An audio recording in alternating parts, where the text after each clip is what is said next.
How you doing? Anthony Ferraro here of Create Sci-Fi. Very excited today.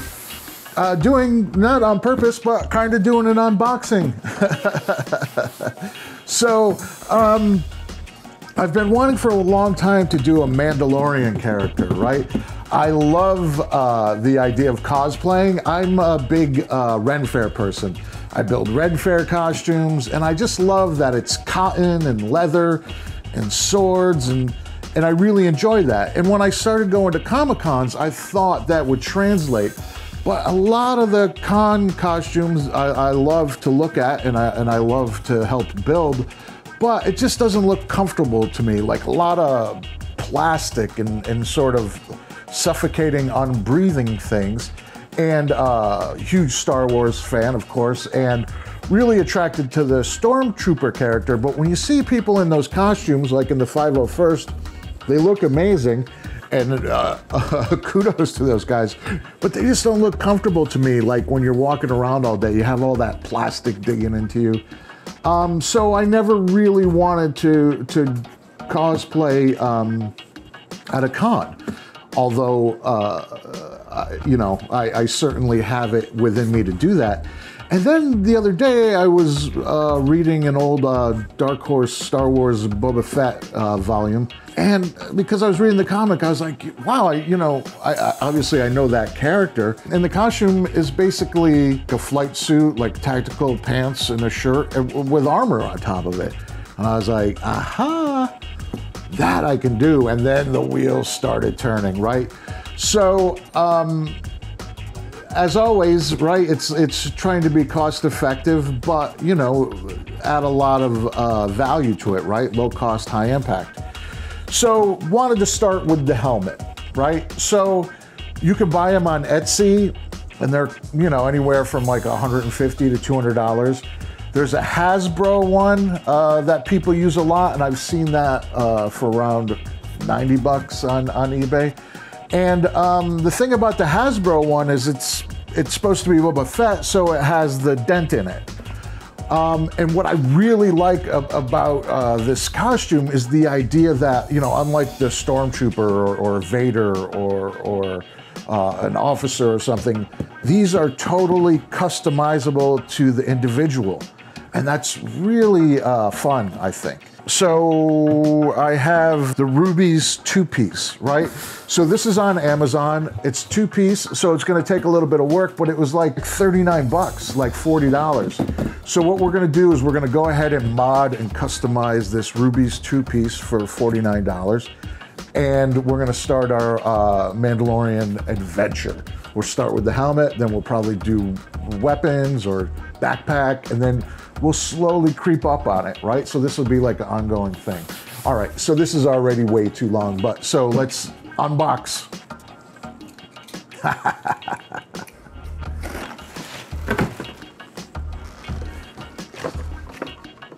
All right, that's pretty cool. You know, it looks like the helmet. It's got all the pieces. It's, like I said, it's 2-piece, adult size, 40 bucks. So it's the Jango Fett mask. Sorry if I didn't mention that, but I think this is a good starter. Like I said, the actual Boba Fett one already sort of has the dings in it, and I think we want to add that ourselves. So let's open this up. So we're gonna go ahead and assemble this. We're gonna sand it, and the main thing we're gonna do is Bondo up the seam that'll be created, and prime it and get it ready for paint. And I think I'm gonna do some initial battle damage as well. So let's get started. All right, and as always, take a look at what's before us, and dang, that's why Star Wars is so popular. It just looks great. All right, safety goggles and respirator, dust mask. First thing I'm gonna do is I'm gonna take my Dremel and I'm gonna just cut out these holes in the back.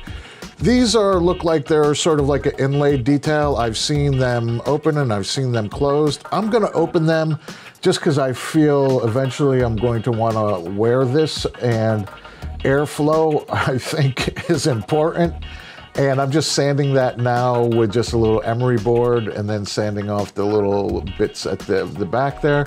And yeah, that looks good. And I think eventually, if I really go down the rabbit hole, I'll put a fan in there. All right, so now I'm just taking some basic painter's tape and I'm just going to mask off this visor. We're gonna beef up this visor later in another episode, but for now, I just wanna make sure that I'm not damaging it. All right, so now sanding,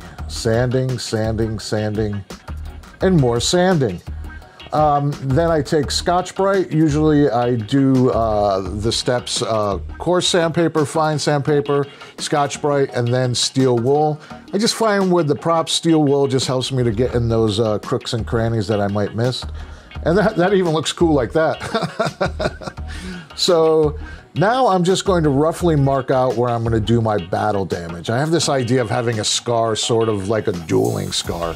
I'm just doing a test here on this old Dremel box. And yeah, that first one looks good. So I'm going to go ahead and use that tool. That was like a messed up old stone Dremel bit that I had. And now I'm carefully going to do this damage. Not too carefully. I do want it to look a little ragged, but I don't want to go through the plastic. That looks pretty cool. That little chunk out the end, I think, will just be a subliminal little life giver. All right, now I take some rubbing alcohol and I'm gonna just clean this up. Get rid of all the dust and grime. And now I'm going to super glue this together. And I have some clamps and I'm just gonna clamp this together since it wasn't an instant bond. And just gonna, you know, it's super glue, just gonna wait a couple minutes and we'll be good.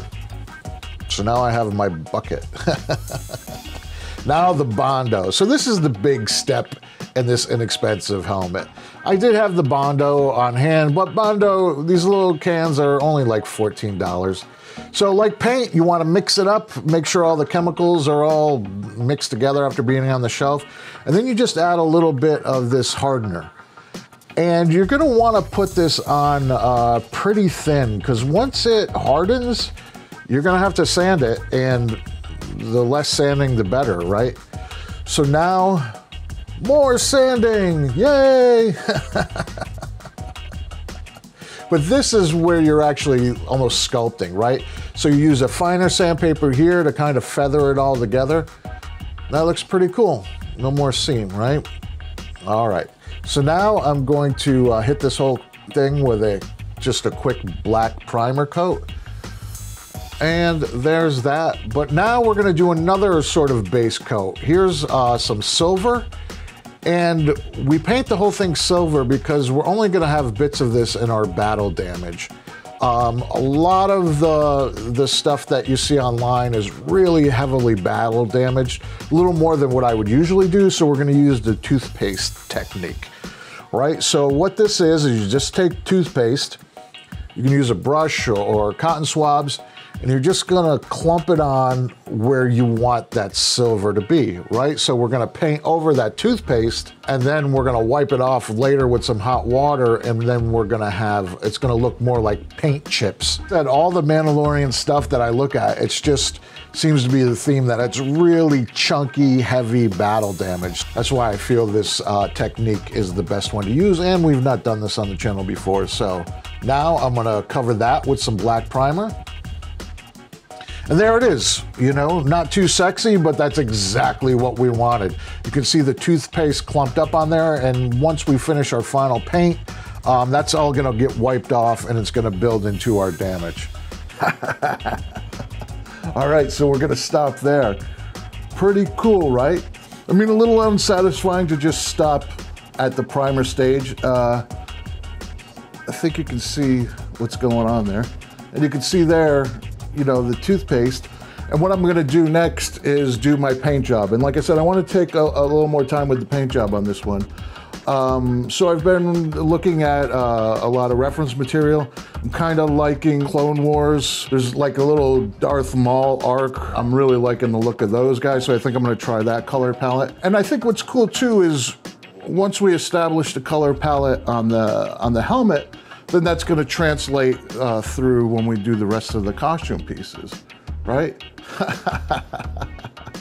So the only thing is, It's rigid, but I think it needs to be just a little more sturdy. And ideally, I think what I would do is put fiberglass in that, but you know, just add some fiberglass on the inside. But I think that defeats the purpose of the inexpensive helmet. I think if I was going to go that far, it might be worth it to investigate a more expensive helmet.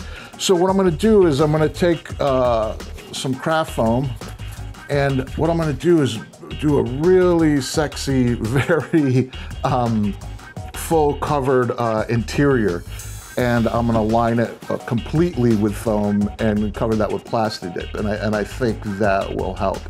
And that's one thing that I wanted to mention. You know, if you go online and you go on the forums, you know, people who have done this are gonna recommend things to buy or ways to go, and it's usually the more expensive version. And the reason for that is because they've been through all this, and they're like, I wanna give you advice, I wanna share with you, don't bother, get this one, right?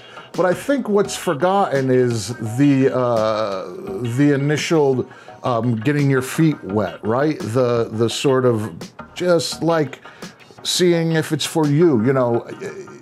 Once you dive in all the way and you've done this and you're building your thing and it's something that becomes a hobby, then you're gonna look at, you know, let me upgrade to, you know, the deluxe or something that's gonna last me a long time because this is something I'm really into. But what you need to remember is, like me, I've thought about this, I think this is cool, but you know, it's a lot of money, you're not sure. But for this, you know, for the under $40, I was like, oh, I'll try that. So now I'm gonna make this helmet. And then if I get really into it, you know, we are gonna make the costume, we make the whole thing, and then it's something I like to do. I maybe join an organization and troop or something like that. Then, you know, oh, then it's time to get the deluxe or the very expensive pieces. Does that make sense, right? So this is a great way to just sort of get your toes wet, you know? And we are gonna take the time to make this really well. So it's not a waste of time. Okay, well, as always, I hope you found this video useful. Please like, share, subscribe, leave a comment. I love to read the comments. And be sure to sign up for the email newsletter. And remember, I'm just here to help make sci-fi.